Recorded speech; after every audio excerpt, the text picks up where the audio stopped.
Fala pessoal, tudo bem? Na aula de hoje vamos fazer uma revisão rápida sobre os principais conceitos de demografia. Vamos lá?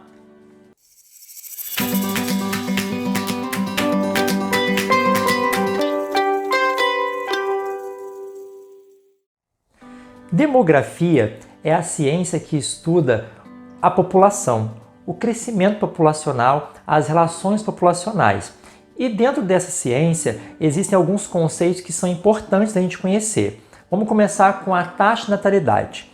Taxa de natalidade é o número de nascimentos de pessoas a cada grupo de 1.000 habitantes num período de um ano. Ou seja, quantos nascimentos nós tivemos naquele grupo de 1.000 habitantes num período de um ano.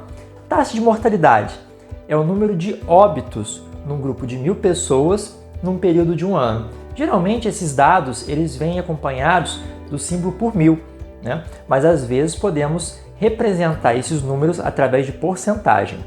Temos também a longevidade, também chamada de expectativa de vida ou esperança de vida ao nascer.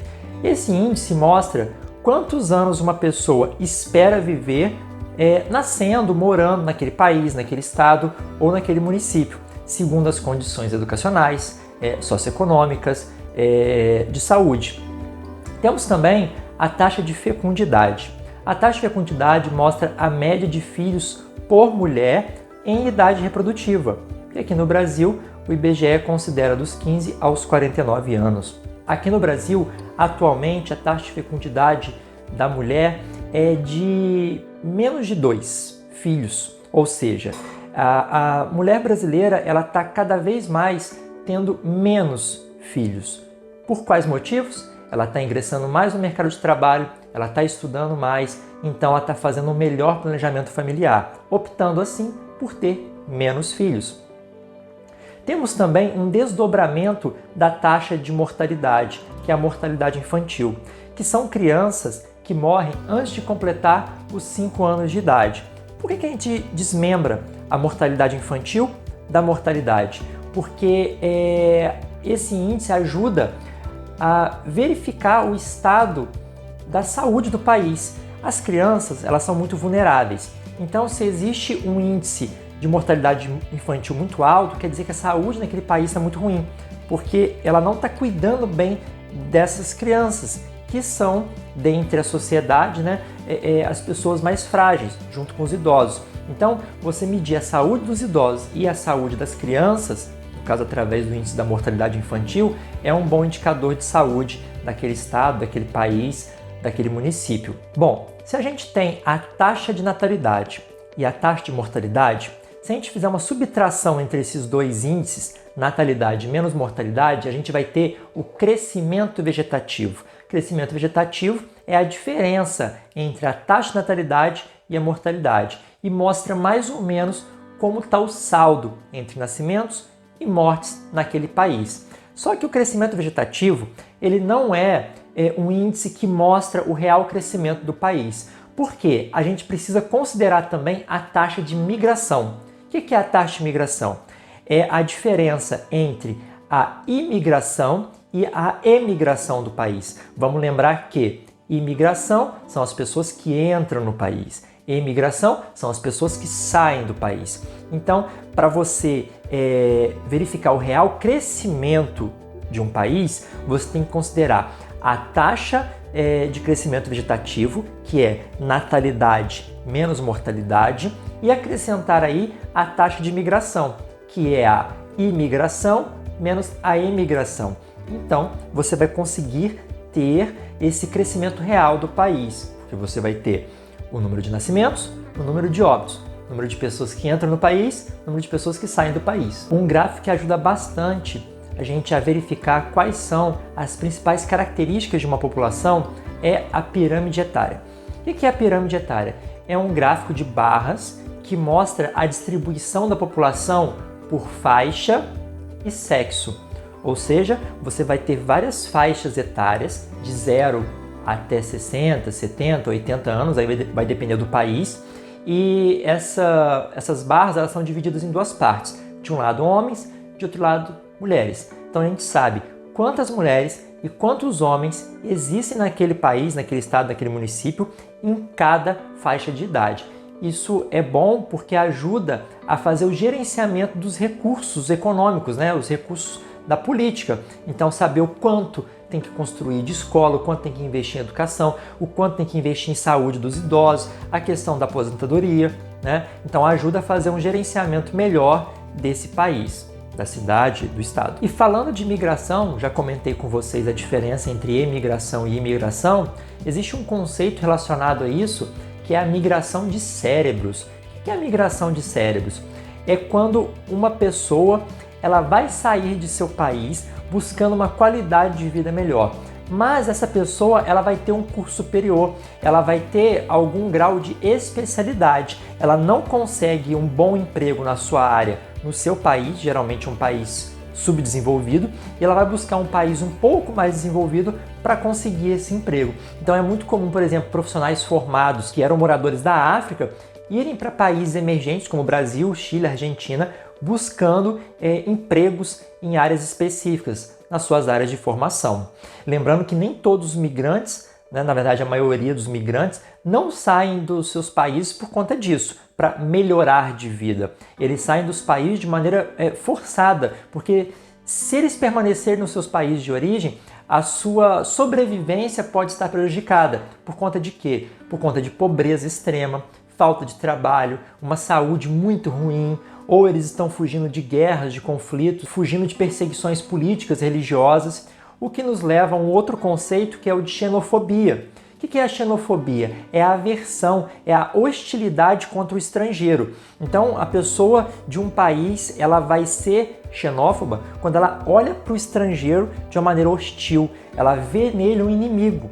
Esse estrangeiro é um inimigo que vai trazer mais crimes para o país, um inimigo que talvez roubaria o seu emprego. É um sentimento de hostilidade que pode ser verbal ou física. Em muitos casos, há organizações, grupos mesmos, que se reúnem justamente para atacar os estrangeiros, como é o caso dos skinheads. Tá? Nos Estados Unidos, na Europa, há uma atuação bem comum desses tipos de grupos e atualmente, com a pandemia do coronavírus, a gente tem visto crescer a xenofobia contra os chineses. E a população brasileira? A população brasileira ela é formada basicamente por povos de 3 origens. Os indígenas, que habitavam aqui a região do Brasil antes de Portugal chegar aqui, e esses indígenas são distribuídos em dezenas, centenas de tribos diferentes. Nós temos os europeus vindos de diferentes países, principalmente os portugueses, que foram os colonizadores. Mas depois, ao longo da história da colonização brasileira, tiveram imigrações de outros povos, como italianos, alemães, suíços, aqui para a região do Brasil. E nós temos também os povos africanos, que vieram para cá como escravos no período colonial. E aí a gente teve também povos de diferentes tribos, diferentes regiões da África. Esses 3 povos acabaram formando o que hoje a gente chama de população brasileira. A população brasileira já foi uma população jovem, que morria cedo, em que as mulheres tinham muitos filhos. Essa não é mais uma realidade populacional do Brasil. A gente tem se aproximado cada vez mais de uma realidade populacional europeia. Então a gente está numa fase de transição demográfica em que a nossa população mais jovem tende a diminuir, porque a taxa de fecundidade tem se reduzido.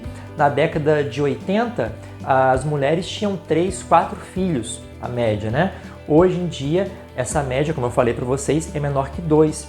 E, segundo a ONU, para você fazer uma reposição da população de um país, a taxa de fecundidade tem que ser de 2,1 filhos por mulher. Então, se qualquer número abaixo disso, o país ele tende a ter um crescimento cada vez menor e, possivelmente, com o passar do tempo, até negativo. Isso tem acontecido em alguns países europeus. O crescimento tem ficado negativo e os países, inclusive, têm incentivado a natalidade, pagando recursos, né, financeiros aos pais que decidirem, por exemplo, ter o segundo filho. Já outros países, como a China, onde a taxa de natalidade era muito elevada, ela fazia o contrário. Ela tentava fazer leis que proibissem os pais de ter o segundo filho. Então, cada país vai tomar medidas ali para controlar a sua população porque ou está baixando muito ou está suspendendo muito. E o Brasil está indo no caminho europeu, onde as pessoas, né, as famílias, estão tendo cada vez menos filhos. É muito comum ver casais hoje em dia que têm um filho apenas, ou alguns já preferem não ter filhos.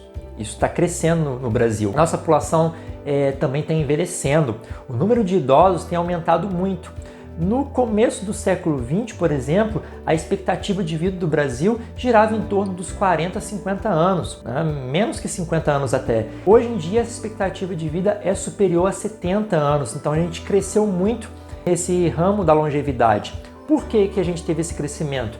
Melhorias no sistema de saúde, acesso a medicamento, investimento em vacinas, saneamento básico. As pessoas pararam de morrer por doenças que são mais corriqueiras, como por exemplo diarreia. As pessoas morriam muito no Brasil de diarreia. Com a melhoria no saneamento básico, um atendimento de saúde mais amplo e acesso a medicamentos, esse tipo de doença parou de matar tanto aqui no Brasil.